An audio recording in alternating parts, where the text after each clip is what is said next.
You just got $1 trillion. Not a million, not a billion, a trillion. But there's a catch. You need to spend all of it in the next 24 hours, or you lose everything. This should be easy. First, you need a new car. Go to your local exotic dealership and buy yourself a Lambo, and a Ferrari, and a McLaren. You know what? Just buy up the entire dealership. Now, you have the $12 million garage of your dreams. But there's one small problem. In order to spend $1 trillion in 24 hours, you would need to buy out that entire dealership every single second. You need to think bigger. Let's hire 100 people to track down the 100 most expensive yachts and buy them for us. And let's throw in $1 million bonus for each mercenary. That'll be around a $40 billion check, but let's also buy the biggest cruise ship of all time for $2 billion and fill it up to maximum capacity, paying for everyone's tickets and tossing in a Rolex too. Let's make use of this ship's basketball court by buying up every single NBA team and having them battle it out. Then let's get Snoop Dogg, Katy Perry, Justin Bieber, and Beyonce to perform for us before sending them off to the International Space Station on a SpaceX rocket that costs $55 million per passenger. Now that you're hanging with rich people, you need a status symbol. You could buy the world's most expensive art piece for $500 million, but why would you do that when you could just buy the entire Metropolitan Museum of Art for $100 billion and then we could go over to... Transaction failed. There's no way we're already out of money. Yeah, we still have $800 billion. They fucking with us, right? The Metropolitan Museum is an educational institution whose assets are held for the public benefit and are not owned by you. You know what? Forget about the Met.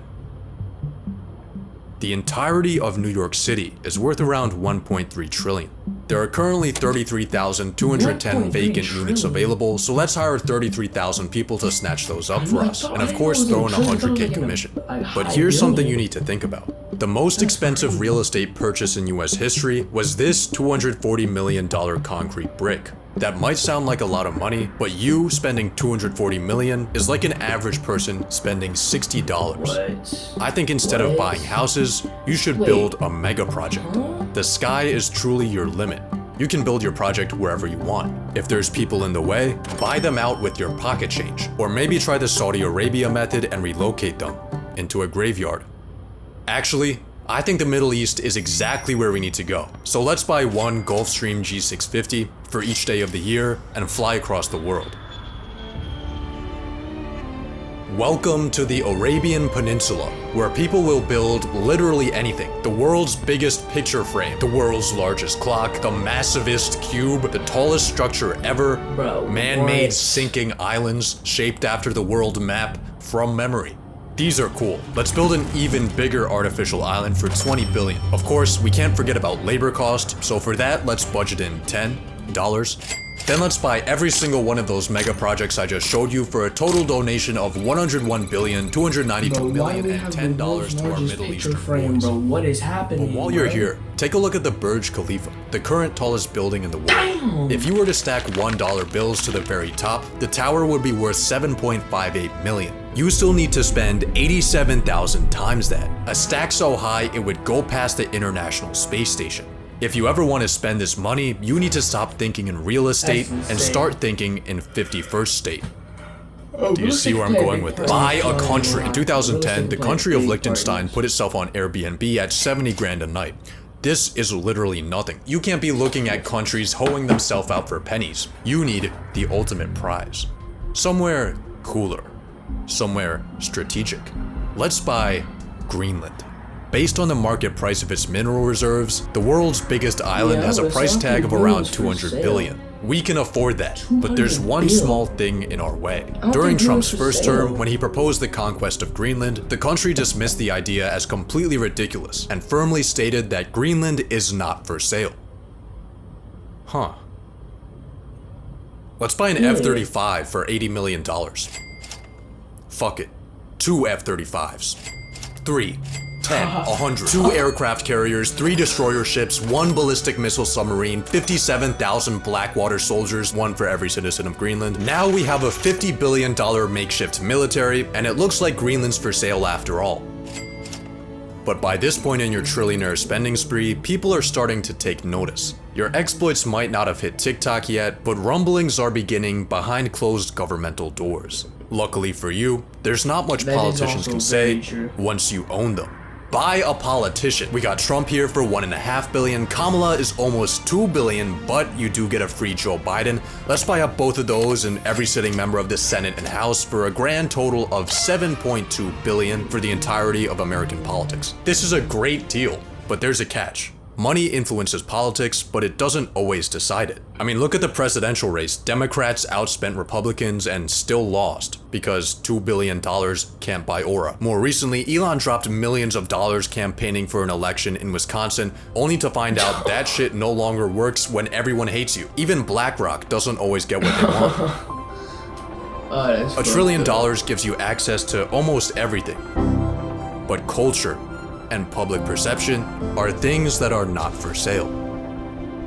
Just kidding. Let's buy every single media company. The Washington Post, Time Magazine, the New York Times, Comcast, Fox. Global ad spend for an entire year is around $1 trillion. That averages to $3 billion a day. So let's run 1 week straight of propaganda and we should be good. But if you're still getting heat, there's one final method you can use. A donation a day keeps the guillotine away. It's time for philanthropy. There are a lot of causes to choose from, but you should start off with the people most in need. The US government. America is currently $36 trillion broker than a homeless person. That number is increasing by $2 trillion a year. Luckily, we now have you. $220 billion honestly isn't gonna do much, but it's definitely gonna help. Assuming of course that the US government efficiently manages a $250 billion cash injection. You might be wondering how you're gonna send the money. And the answer is pay.gov, an official website where you can make donations to the US government to reduce the public debt. So let's just enter in your $220 billion right here and... Well, turns out the maximum amount the Treasury accepts is only $1 million.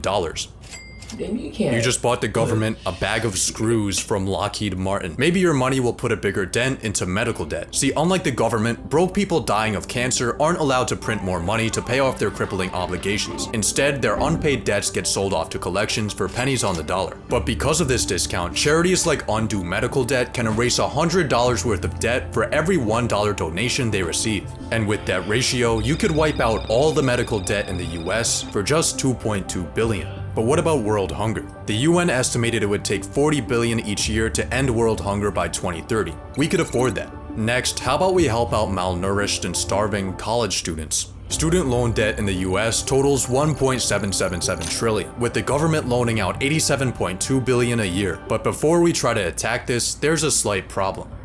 Once universities catch wind that trillionaire Jesus is bailing out their victims, they'll probably just jack up their prices. On top of that, paying off loans might be seen as unfair to older generations who had to pay their way through college and pick themselves up by their bootstraps. Turns out philanthropy isn't as easy as it seems. It's not easy. Building Amazon was not easy. Philanthropy is very similar. It's really hard. I agree with Jeff here. Let's just buy another $500 million yacht. That's enough philanthropy for today. You still have $60 billion left, and I think I know how to spend it. It might be semi-cheating, but hear me out.